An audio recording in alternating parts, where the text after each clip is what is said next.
5,5 milliards de dollars, c'est le chiffre à retenir. En fait, c'est ce que ça coûterait à la Ville de Québec pour les 10 prochaines années pour entretenir l'état de ses infrastructures. On a ce chiffre-là parce que la Ville a fait le bilan de ses actifs. Alors, Louise, c'est sûr que ça fait peur. C'est un gros montant, 5,5 milliards de dollars. Et en plus, on comprend que la Ville n'a pas l'argent pour tout faire ça. Non, et vous allez comprendre pourquoi. Parce que c'est vrai que la Ville a fait l'inventaire de ses infrastructures. Elle refait l'exercice tous les 3 ans.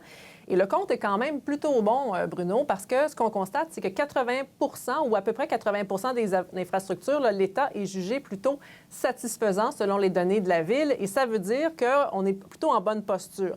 Il y a environ 15,7 des infrastructures qui sont jugées soit mauvais ou en très mauvais état. Et ça veut dire qu'elles arrivent à leur fin de vie utile et que parfois, elles ne réussissent pas à remplir leur rôle. Hein. Ça a un effet donc sur la prestation de service. On peut dire, là, quand on regarde le bilan, wow, tout va bien, mais dans les faits, la situation n'est pas aussi parfaite que ça parce que les villes doivent procéder à des réfections.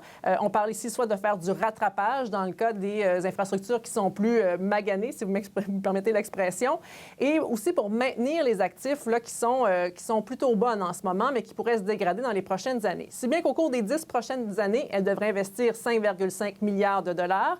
Le problème, c'est que le gouvernement du Québec, lui, en donne beaucoup moins, la moitié moins, là, et donc ça se compte par milliards de dollars en moins qu'on reçoit pour les infrastructures. On impose aussi du côté des gouvernements de nouvelles normes et tout ça, ça coûte très cher. On nous donnait l'exemple du barrage Joseph Sanson dans Saint-Roch. C'est une infrastructure qui est jugée prioritaire, un projet de 60 millions de dollars pour lequel les gouvernements ne donnent pas un sou. Zéro aide du gouvernement du Québec puis du gouvernement fédéral parce que c'est un barrage. Eux autres, ils n'aiment pas ça, les barrages. Ils veulent mettre l'argent ailleurs. C'est correct, mais en même temps, c'est un besoin essentiel pour l'ajuster au changement climatique, pour qu'il offre des services dans pleine ville. C'est crucial. Et si on commence à investir dedans, ils vont dire, bien là, tu as commencé à investir, je ne te donne rien.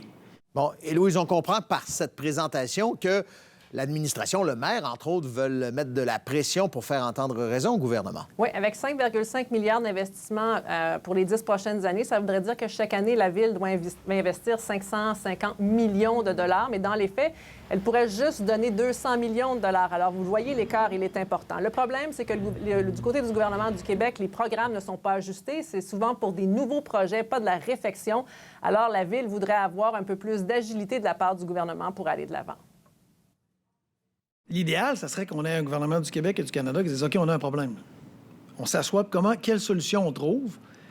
L'argent ne pousse pas dans les arbres, pour personne. Cependant, quelle solution on trouve pour éviter de se dire « on n'a pas d'argent, on ne fait rien. » C'est pire.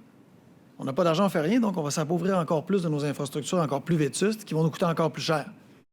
Alors, le maire nous dit qu'il nous donnera des solutions là, dans les prochaines semaines. Il n'est pas le seul à le faire. Il y a d'autres municipalités, l'UMQ aussi, qui devraient se pencher là-dessus. Il n'est pas le seul à partir en croisade. Et surtout, on se sert de l'année électorale qui s'en vient pour mettre ce dossier-là sur le dessus de la pile.